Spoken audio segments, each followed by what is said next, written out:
e eu preferi ficar com os alunos ali no pátio, trocando ideia, almoçando com eles. E eu acho que isso faz toda a diferença, sabe? O nosso trabalho não é técnico, o nosso trabalho é humano. Trabalhar com o ser humano, cara, é você poder encarar, se olhar no olho e você trazer a sua experiência e também aprender com a experiência do outro. E daquela salada toda aí você construir algo bonito. Olá, tudo bom? Eu sou o professor André Wagner Rodrigues. Eu nasci na periferia de Osasco em 1980 e de família de origem humilde. Minha mãe dona de casa, meu pai motorista. A gente teve uma vida, né? Eu tinha mais 2 irmãos. A gente tinha uma vida assim de classe média baixa, né? Com os dilemas, com as dificuldades de toda a família que vive na periferia. Era aquele menino bagunceiro, gostava de brincar na rua, de jogar bola, soltar pipa, né? Com uma criança bem feliz da periferia. Mas sempre fui ligado também à escola. Meus pais, mesmo assim de origem, minha mãe estudou até a 4ª série, meu pai estudou até o final do ensino médio. Mesmo assim, meu pai e minha mãe, eles queriam muito que a gente tivesse uma vida bem diferente. Então investiu nisso, não no sentido de investir financeiramente, mas dava aquele apoio, aquele incentivo para a gente estudar, tanto eu como meus irmãos. A gente estudou sempre em escola pública. Estudei na escola estadual, professor José Jorge, na cidade das Flores, em Osasco. E ali foi que eu conheci um pouquinho o que era educação, ainda naquele modelo onde um professor vinha para a sala de aula, pedia para alguém escrever na lousa e a gente ali copiando, mas acreditando que um dia eu poderia também, quem sabe, se tornar professor também. E esse sonho foi crescendo aos pouquinhos dentro de mim. Quando eu tive 14 anos, já no final do ensino médio, eu já estava preocupado de saber o que eu ia fazer na minha vida. Não final, início ali da transição do ensino fundamental, 8º, 9º ano, para o 1º ano do ensino médio. Eu comecei a pensar um pouquinho o que eu queria fazer da minha vida. E aí veio essa vontade de, por que não, se tornar professor.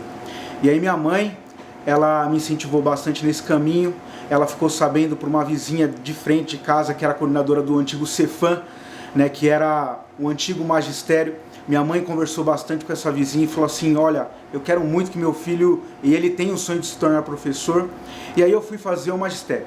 Fui fazer lá o magistério e aí fui entender o que é ser professor. Trabalhei desde os pequenininhos, ensino infantil, trabalhava bastante com estágio, então ensino infantil, Fundamental 1, passei por todas essas faixas etárias, mas eu percebia que o meu público tinha que ser outro, tinha que ser os assim, jovens, adultos. E aí eu fui fazer o curso de História, logo depois no magistério, foi em 2001, eu passei numa universidade pública, tive esse privilégio de estudar numa universidade pública. Toda a minha vida, como eu disse no início, foi em escola pública, eu fiz o Unesp, fui morar em Assis 4 anos, e aí eu fui entender melhor um pouco das técnicas e principalmente essa paixão pelo conhecimento da história. Eu fui fazer o curso de História na Unesp de Assis e lá já comecei a me envolver com pesquisa em História Antiga, História Medieval e também minhas primeiras práticas de sala de aula. Comecei a dar aula em cursinho pré-vestibular lá na cidade de Assis e Tarumã, que é uma cidade vizinha, mas eram assim, projetos da própria universidade em parceria com algumas prefeituras e eu ia dar aula de História, que era a paixão da minha vida, e eu fui a cada dia desenvolvendo técnicas e novas metodologias para levar o melhor, aquilo que eu tinha um sonho, porque eu sempre acreditava que é justamente com a educação que a gente pode transformar as pessoas.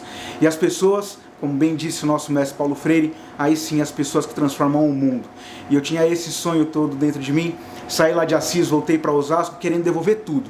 E sabe, tudo que eu tinha aprendido nesse ano de formação na universidade. E aí eu fui para a escola pública. Trabalhei como professor eventual aqui em escolas da periferia de Osasco. Voltei para a minha origem, e foi maravilhoso. Trabalhei na escola estadual Ernesto Tem de Barros, no Tonhão, no antigo Tonhão, que era mais próximo do Jardim Santo Antônio. Ou seja, escolas da periferia, e eu fui entendendo exatamente o que é essa relação que eu tenho que construir com o outro. Por que aquele conhecimento mais técnico e científico da universidade, ele teria que passar por um processo de não popularização no sentido negativo, mas para chegar num aluno com qualidade também. Então eu adaptava a minha linguagem, adaptava as formas, minha lousa sempre com muitos mapas, com muitas coisas, mas principalmente para o aluno entender que eu estava ali para servir um banquete para ele, um banquete de história, de geografia, de filosofia, de sociologia, tudo que eu gostava, que são as ciências humanas. E eu fiz disso a minha vida. Depois que trabalhei na periferia, comecei a receber algumas propostas de trabalho, fui trabalhar em escolas particulares, até, e lógico, continuei estudando, fui fazer o curso de pós-graduação na PUC, fui estudar filosofia da educação para entender um pouco mais a mente dos jovens, e depois eu fui fazer o mestrado. Então sempre estudei, e aí eu tive a grande felicidade de trabalhar com formação de professores. E aí que eu me encontrei de verdade. Porque eu acreditava que, enquanto estava lá trabalhando em sala de aula com meus alunos da periferia, eu trabalhava ali para transformar uma sala de aula, às vezes duas. E quando eu formava um bom professor com as mesmas ideias, esse trabalho era de multiplicação. Se eu formo bons professores, bons profissionais de educação, eles podem levar tudo isso, todo esse sonho, toda essa energia, toda essa vontade de transformar pessoas, e aí sim eu consigo realizar um sonho maior, que é justamente contribuir para a formação de uma sociedade mais justa, mais igualitária, humana, e é justamente essa é a minha vida. Ficou bom aí, gente? Perfeito. Falei para a câmera, fui gesticulando. Não, tá bom. Eu tenho duas grandes referências da educação. A primeira é o grande mestre Paulo Freire. Conheci a sua obra já no final do magistério. Conheci um livro chamado Pedagogia da Autonomia em 1994, na época do lançamento, e Paulo Freire ele faleceu em 1997. Esse livro foi um divisor de águas na minha vida. Por quê? Todo o conhecimento que eu tinha aprendido no curso de História na universidade talvez não teria serventia, teria valia nenhum. Não teria profundidade se eu não conhecesse Paulo Freire. E por quê? Porque é justamente o pensamento freiriano que mostra para mim que, enquanto profissional da educação, eu tenho que respeitar os saberes dos educandos, aqueles que fazem parte da sala de aula. Eu comecei a perceber que eu não sou o detentor do saber. Que se eu fazer uma pergunta em sala de aula, os alunos vão vir com toda a sua curiosidade, defendendo seus pontos de vista, e eu acho que essa é a beleza do ato educativo. É o diálogo, é olhar no olho, é de mostrar que eu estou ali não só com conhecimento técnico da história, mas eu estou ali para discutir com o estudante as questões do seu tempo, os dilemas, os problemas que ele enfrenta no dia a dia. Com o serviço público, talvez, com o córrego perto da sua casa, esses problemas mais cotidianos. Foi Paulo Freire que mudou essa chave na minha consciência. O conhecimento da história, lógico que ele é útil, ele é muito importante, mas ele também tem que ter utilidade. Quando eu penso nessa utilidade, eu penso nesse filtro que o pensamento freiriano me trouxe para que eu possa levar esse conhecimento com maior qualidade para os estudantes. E a segunda grande referência é um outro mestre, esse vivo ainda, que eu conheci na época do mestrado, chamado Edgar Morin. E o Edgar Morin, ele faz justamente uma união entre os saberes. Edgar Morin ele estudou todas as áreas que você possa imaginar, robótica, cibernética, comunicação, e ele criou, depois de todo esse estudo, uma teoria que ele chamava, que ele, na verdade, assim, ficou mais conhecida como a teoria da complexidade. E complexidade não tem a ver com complicado, muito pelo contrário. Complexidade significa, é uma palavra latina, vem de complexo, significa aquilo que é tecido em conjunto. E olha que brilhante pensar isso para a educação. Geralmente lá na escola a gente tem as matérias diferentes e divididas. Matemática, geografia, língua portuguesa, história. E o aluno, quando ele vai ter contato com esse conhecimento, ele fica um pouco perdido, desorientado. O Edgar Morin me ensinou que eu tenho que estar pronto para fazer uma ligação de saberes. Unir saberes sim da história, que é meu campo de formação, mas buscar um pouco na psicologia, na sociologia, na economia e produzir um tipo de aula mais integrada com outros saberes, integrada com outros professores. Faz com que o aluno ele veja um pouco mais de sentido em relação a todas aquelas disciplinas que são fragmentadas no currículo.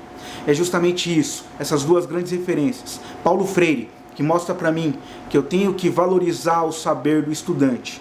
E Edgar Morin, que mostra para mim que o conhecimento ele é um tecido de informações que faz mais sentido quando a gente trabalha conjuntamente Isso mudou a minha prática de sala de aula e vem transformando os meus estudantes, vem transformando os professores que eu formo, vem mostrando para mim que esse é o caminho para a educação que a gente quer construir para o século XXI.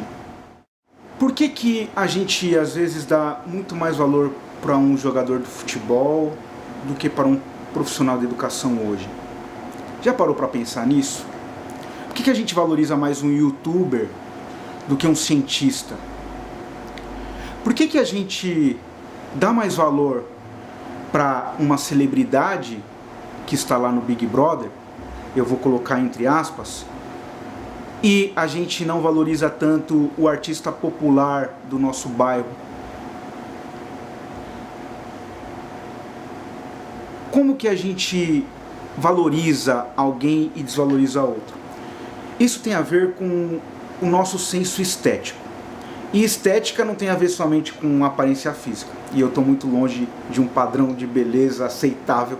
A minha beleza vem de outros valores, talvez, de outras coisas. Mas o que eu quero dizer é o seguinte: valorizar significa a gente selecionar, a gente ajuizar. Nesse mesmo momento que você está assistindo esse vídeo, você deve estar captando outras informações. Por exemplo, esse professor, ele é gordo, ele é feio, ele tem 2 pintas no rosto. Isso tem a ver com o padrão estético, a sensação estética, isso que é um campo de estudo da própria filosofia. Significa tudo aquilo que a gente acha justo, injusto, belo, não belo, bom, mal. Tudo isso que está dentro do ser humano. E por isso que é tão difícil a gente responder isso. Por que a gente valoriza um jogador de futebol e não valoriza tanto um profissional de educação? Isso tem a ver com o senso estético. E isso é uma construção que vem de uma estrutura governamental. De visões de mundo de pessoas que estão nos centros de poder. Controlando a mídia, controlando o governo, controlando as instituições, controlando onde você trabalha, a igreja que você frequenta. E essa visão de mundo, lógico, defende um padrão estético que faz com que você tenha esse conjunto de valores, de percepções sobre a realidade que você vive. E você não é culpado, às vezes, por exaltar um músico que você gosta, do samba que você gosta, e desvalorizar tanto aquilo que você nem chama de músico porque você acha que nem é cultura. Por exemplo, um funkeiro, por exemplo. A gente tem padrões estéticos diferentes e, lógico, quem coloca isso é justamente quem controla os meios de comunicação. Vamos pensar um pouco. Qual será a visão de mundo das famílias que controlam a TV aberta do Brasil? Se a gente for pensar a família Marinho da Rede Globo, a família Saad da Rede Bandeirantes, se a gente for pensar na família Macedo da Record, a gente está falando de famílias que têm uma visão de mundo. E lógico que todos os programas que estão ali, da área de jornalismo, da área de informações, da área de entretenimento, da área de venda de produtos, lógico que ela vai fazer com que você veja o mundo de acordo com os seus valores. Se você passa muito tempo da sua vida se informando a partir dos meios de comunicação que você tem acesso, TV, rádio, internet, você vai perceber que tudo isso faz parte de um conglomerado de famílias que querem passar o seu senso estético para que você receba isso e veja o mundo com esse mesmo olhar. A gente tem que tomar cuidado. Você não é culpado por exaltar jogador de futebol e ridicularizar um professor. Mas saiba que isso faz parte de uma política que faz com que a gente descaracterize cada vez mais as pessoas que deveriam ser mais exaltadas no país. E aí eu falo da minha classe social, do meu grupo. Eu sou um profissional de educação. Eu trabalho para transformar pessoas. Esse, na minha visão particular, é a mais nobre de todas as profissões. Não existiria qualquer outra se não fosse o trabalho dos profissionais da educação. Por que a gente não dá o valor que o professor merece hoje na sociedade? Justamente por causa do que eu falei para você. Esse senso estético que faz você entender o mundo de acordo com uma visão de mundo que talvez, muito provavelmente, não seja a sua própria visão de mundo. Aquilo que você consome em relação à informação que você recebe no seu dia a dia, na TV, que você assiste no rádio, na internet. Justamente toda a informação que está ali tem uma pitadinha desse senso estético, dessa visão de mundo, que faz com que a gente esteja vivendo num país que não muda nada. E por que não muda a estrutura? Por que a gente continua desvalorizando o profissional da educação? Existe um poder por conta disso. Porque o governo não quer, talvez, despender tanto dinheiro para a educação. Porque o governo tem outros privilégios e outras preferências. E lógico que ele tem que criar uma visão de mundo que faça com que a gente tenha essa visão distorcida do que é um professor hoje. Ele deveria ser muito mais valorizado socialmente. O professor deveria receber um salário muito mais digno.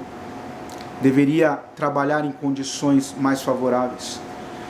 Isso só vai acontecer quando a gente perceber que a educação é o que transforma o país.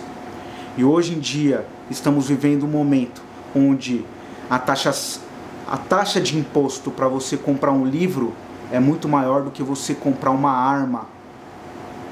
Hoje nós estamos vivendo um momento onde é muito mais fácil você comprar uma arma. Estou falando, financeiramente falando, do que comprar um livro em relação a impostos que você paga. Então, que tipo de sociedade que a gente está construindo? Aquela que apoia que você tenha uma arma, que você seja um cidadão, que você vai ficar todo o tempo preocupado com quem entra ou sai da sua casa? A preocupação deveria ser totalmente outra. A gente deveria sim investir em cultura e em educação para a gente ajudar as crianças a viverem num país um pouco mais digno. E a gente deveria ser esse motor, aquele que vai construir um país mais digno. Comecemos a olhar para os profissionais de educação, da saúde, de todas as áreas e valorizar. Eles são muito mais importantes do que jogadores de futebol, do que youtuber, do que celebridade da internet e do que esse político que aí faz muito menos do que muitos artistas de rua, muitos professores, muitos enfermeiros fazem pela sua comunidade. Hoje se fala muito de uma degradação da cultura. A gente fala de proliferação de fake news, a gente fala de movimentos anti-vacina, a gente fala de terraplanismo, e a gente não sabe para onde isso vai, na verdade, não é? Parece que a gente está vivendo um momento de negacionismo de tudo que foi construído durante séculos por cientistas, por pesquisadores, por profissionais da educação e de outras áreas do conhecimento. E hoje a gente fica um pouco apreensivo, entendendo e tentando buscar respostas. Como é possível o brasileiro chegar nesse nível? E lógico que eu não estou criticando, mas eu estou começando a pensar junto com vocês que estamos vivendo um momento de negacionismo de todas as coisas. Hoje, talvez por conta também do acesso fácil às redes sociais, as pessoas colocam a sua opinião como a mais verdadeira. E parece que a opinião ela ganhou um campo tão importante que muita gente está indo para o campo da opinião e esquecendo da ciência. As pessoas não querem mais buscar entender se aquela informação que ela colhe no WhatsApp, nas redes sociais, ela tem um valor crível, confiável, fidedigno. As pessoas deixaram de pesquisar acreditando que a verdade está ali. Estamos num momento mesmo de dificuldade de entender o cenário, a cultura, a economia, a sociedade, a política. Parece que hoje a gente vive um momento de negação. E é triste isso, porque hoje muitos símbolos que foram tradicionalmente estudados na universidade, grandes líderes do passado, eles acabam sendo reduzidos a algumas falas de youtubers que ganham as massas, de governadores que por conta da forma e também do acesso à comunicação, da proliferação do que ele diz, ganha os telejornais, a mídia, o WhatsApp, e as pessoas acabam aceitando tudo aquilo como verdade absoluta. E é importante a gente pensar nessa expressão. Será que existe verdade? ou a verdade é construída para apoiar determinadas pessoas, como aconteceu, por exemplo, na eleição do próprio presidente do país. Eu não vou falar o nome dele. Bom, eu acredito que esse momento histórico que nós estamos vivendo de degradação cultural, como foi apontado no início da pergunta, é justamente para a gente refletir um pouco para a nação que a gente quer construir. Uma nação alicerçada em fake news, em negacionismo, em revisionismo histórico. Não sei se você já ouviu falar de revisionismo histórico, mas é um grupo de intelectuais, eu vou colocar entre aspas, mas do jornalismo, de outras mídias, que querem derrubar pessoas que contribuíram bastante com o Brasil, como Paulo Freire, que eu tanto disse aqui anteriormente. Como negar a importância de Paulo Freire para a educação? Ou ridicularizar o seu método, ou ridicularizar a sua biografia? Paulo Freire, ele é a maior referência estudada nas principais universidades do mundo, o terceiro maior pesquisador, né? Então os seus livros, as suas teorias, é a terceira mais estudada em todas as universidades. Mas hoje a gente chegou num ponto onde as pessoas estão negando até o pensamento freiriano, né? E até fazendo com que projetos como Escola Sem Partido ganhem força. A internet produz isso, o WhatsApp produz isso. Gente, o que é o movimento Escola Sem Partido? É justamente tirar a pluralidade de ideias e reduzir o tamanho de pessoas tão influentes e importantes como foi Paulo Freire. Negar que Paulo Freire é o patrono da educação brasileira, como esse projeto quer defender, faz com que a gente perceba que há sim pessoas muito interessadas em cada vez mais fazer com que as pessoas idolatrem figuras públicas e esqueçam quem realmente contribuiu para a história do país. Quando a gente pensa em conhecimento, em saber, logo vem duas estruturas, né? Uma de que a gente popularmente conhece como senso comum, é aquilo que está nos bares, nas ruas, que as pessoas comumente utilizam para se comunicar. E existe um conhecimento técnico-científico que é produzido nas universidades. E lógico que a gente tende a tentar comparar os dois, mas lógico que cada um tem a sua importância e o seu valor. E não há saber mais importante que o outro. Eles são complementares, na minha visão, na minha forma de enxergar. A pessoa que tem esse privilégio de ingressar numa universidade, estudar a ciência, ela começa a perceber esses pontos de conexão. Sempre há. A universidade, ela se comunica a todo tempo com a sociedade, com a economia, com a política, com a cultura, com o nosso tempo. Lógico que, e é por isso que é tão importante a gente ter essa oportunidade de ir para a universidade, justamente para a gente conseguir entender esses pontos de conexão, ao ponto de quando a gente termina o processo de formação, a gente possa voltar para a periferia, como é o trabalho que eu sempre quis fazer, transformar a educação e transformar as pessoas por intermédio das minhas aulas, é justamente entender essa conexão da ciência com o senso comum. Ou seja, minha aula de história, ela ganha outro sentido quando eu falo, por exemplo, de democracia. Não a democracia ateniense, mas eu falo, por exemplo, do problema que aconteceu depois da aula de educação física, que um dos estudantes não quis que nenhum praticasse o futebol porque ele segurou a bola na mão. Isso acontece a todo tempo. Como transformar essa atividade que aconteceu na educação física, o menino que levou a bola porque a bola era dele e não deixou ninguém brincar, né? Como que a gente transforma uma aula com esse assunto? Isso sim ganha sentido. Então, são elementos do cotidiano que eles ganham outro sentido quando a gente leva para o campo científico. Uma aula ela ganha um sentido totalmente diferente quando o professor chega em sala de aula sabendo o que acontece lá na aula de educação física e começa a perguntar para as pessoas que participaram daquilo. Por que ele fez isso? De tentar buscar elementos nas conversas, nos protagonistas, de quem participou daquele evento. E aí sim, o estudante ele vai ter um pouco mais de vontade de entender o que é democracia, o que é solidariedade, o que é participação coletiva, né? Isso rende muitas aulas, boas aulas de história, justamente. E é justamente que a gente consegue estabelecer esse ponto de comunicação, né, do conhecimento técnico-científico da história, por exemplo, com o conhecimento popular de senso comum. E é importante que o professor ele tenha esse olhar, né, tanto para a sua formação quanto para a realidade dos seus estudantes. Na minha trajetória ainda curta na educação, tem algumas coisas que eu tenho muito orgulho. E uma delas foi o trabalho que eu realizei na EMF Carolina Renó Ribeiro de Oliveira, uma escola no Jardim Sul da cidade de São Paulo, Jardim Santa Margarida.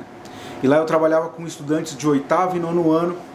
Nessa escola a gente desenvolveu um projeto chamado Relatos da Juventude. E nesse projeto eu era professor de história, mas eu entrava na sala de aula e via que eles não estavam tão com interesse de conhecer Grécia e Roma. E aí eu comecei a perceber que eu tinha que trabalhar as questões do cotidiano desses jovens. E esse projeto eu trazia perguntas para eles. O que você gosta de fazer depois da escola? Quais seus planos e projetos para o futuro? O que você acha do funk, das músicas que você ouve? E tudo isso foi registrado em vídeos, em textos digitais, no blog que a gente criou para a escola. E a gente acabou ganhando alguns prêmios. Primeiro, em 2013, a gente ganhou o Prêmio de Educação Municipal, o Prêmio Paulo Freire de Educação, e esses alunos que participaram do projeto, a gente levou eles até a Câmara Municipal e eles ganharam o prêmio. Mas o mais significativo foi em 2014, quando a gente ganhou o Prêmio de Educação e Direitos Humanos, da Secretaria de Direitos Humanos da cidade de São Paulo. O próprio prefeito na época, o Fernando Haddad, premiou a escola com prêmio em dinheiro e esses alunos foram lá. Imagina você retirar esses estudantes que nunca tinham ido para a prefeitura, né, para o Salão Nobre receber um prêmio, ou para o Parque do Ibirapuera receber um prêmio também. Esses alunos da periferia, é justamente os lugares que eles precisam estar enquanto ser humano. Esse projeto transformou a vida deles, como transformou a minha também, e todo o resultado desse projeto, das conversas que a gente tinha, e a gente falou sobre vários temas. Esses temas começaram bem simples, mas eles foram ganhando, né, um destaque muito maior no decorrer do projeto. E aí eu fui percebendo o quanto eles tinham conhecimento. Tinha um aluno que estava no final do projeto falando sobre carga tributária no Brasil. Outros estavam discutindo questões de gênero. Outros estavam falando sobre a posição do homem na sociedade machista que a gente vive. Ou seja, essas crianças elas foram transformadas certamente. A sementinha ela foi bem plantada. Hoje eles estão terminando as suas faculdades, os cursos que escolheram para seguir no futuro. Tenho muito orgulho disso. Todas essas conversas que a gente desenvolveu lá no projeto Relatos da Juventude fez com que eu tivesse coragem em 2017 de sentar e escrever o meu 5º livro para conversar com os jovens, em especial da periferia. E ali a gente discute todos esses temas que eu falei para você no projeto Relatos da Juventude, mas na voz de uma menina chamada Sofia, de 14 anos, que adora perguntar e descobrir o mundo.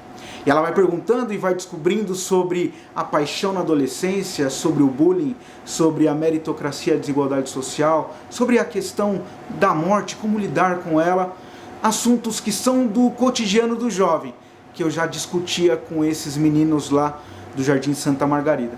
O resultado é esse livro aqui que eu tenho muito orgulho, meu 5º livro, Sofia, a menina que gosta de filosofar. Essa edição aqui é de 2017, pela editora Uirapuru, e a gente está muito feliz porque chegamos em 2019 na 2ª edição, esse livro aqui. Esse livro é um pouco da síntese de tudo aquilo que eu acredito em educação. Eu tenho a felicidade de saber que muitos jovens já estão sendo transformados com a leitura desse livro, que muitas escolas estão adotando hoje. Então, são essas grandes marcas que eu consigo até agora, né, e o resultado de todo esse plantio, de todas essas sementinhas, eu já estou colhendo um pouco dos frutos dessa transformação social que eu buscava desde quando, aos 14 anos, descobri que eu queria ser professor. Quando a gente pensa nas questões que envolvem o ser humano, e se a gente olhar na história da humanidade, a gente pensa o ser humano, por exemplo, na Idade Média. O pensamento do homem medieval era ligado a uma noção de que,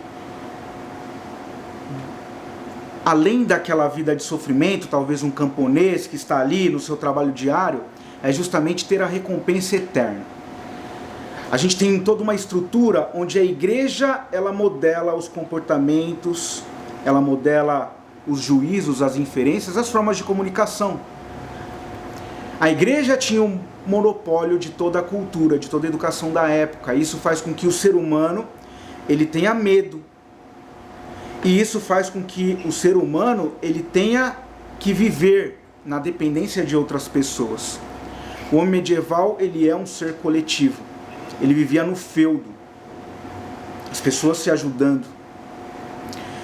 Quando a gente tem o início da era moderna, a gente vê uma classe social, a burguesia, que era uma classe de comerciantes. E isso muda radicalmente a forma de estabelecimento de comunicações, as relações humanas, porque o homem burguês ele vai se preocupar não agora com o homem coletivo do feudo, ele vai se preocupar com a sua família. O homem burguês ele mostra pra gente essa transformação que a ascensão social traz, e trouxe também o famoso egoísmo, o hedonismo. O hedonismo é a busca das paixões humanas. A gente está vivendo um outro tipo de pensamento. Não é só o teocêntrico da igreja, mas agora o antropocêntrico. O homem é a medida de todas as coisas. Lembra aí do homem vitruviano de Leonardo da Vinci. O homem ele é o ser capaz de fazer todas as coisas. E isso faz com que ele tenha também um desejo por si próprio, ou seja, uma necessidade de mostrar que ele é melhor do que outras pessoas.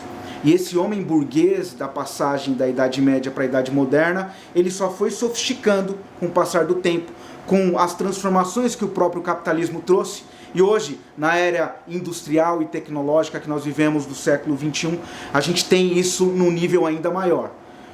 Hoje programas, como foi bem dito aqui na pergunta, como Big Brother, mostra pra gente que para que eu vença, para que eu conquiste o prêmio, eu tenho que eliminar pessoas.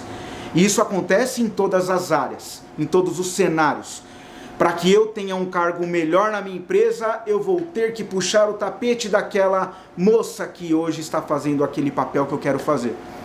Na escola, o professor efetivo, ele vai começar a olhar com preocupação para os professores eventuais. E vai haver ali uma rivalidade. O próprio sistema capitalista faz com que a gente seja rival das pessoas, justamente para a gente buscar o nosso lugar ao sol. Então nós estamos vivendo hoje o nível máximo do egoísmo. Nós estamos fechando cada vez mais em nós mesmos. E isso faz com que a gente tenha um grande problema. Estamos vivendo numa pandemia. Seria momento hoje da gente entender e se colocar no lugar do outro, daquele que está na periferia, daquele que está nos rincões do nosso país, aquele que não tem talvez uma máscara para usar, não tem um hospital perto da sua casa, mas só que a gente está fazendo ao contrário. A gente está se preocupando somente com a nossa felicidade individual. Isso é muito triste no momento atual, que seria um momento justamente de organização coletiva, de cooperação, de ajuda mútua. Mas esse momento que vivemos, desse capitalismo da era industrial e tecnológica, faz com que a gente seja uma pessoa figurativa. Exatamente essa pessoa que eu estou mostrando para vocês, diante de um cenário montado com uma estrutura audiovisual, para que eu traga um tipo de informação. Ou seja, estamos no momento dessa fragmentação do que é o ser humano. Talvez hoje nós nem sejamos mais tão humanos assim. Nós somos seres totalmente fragmentados.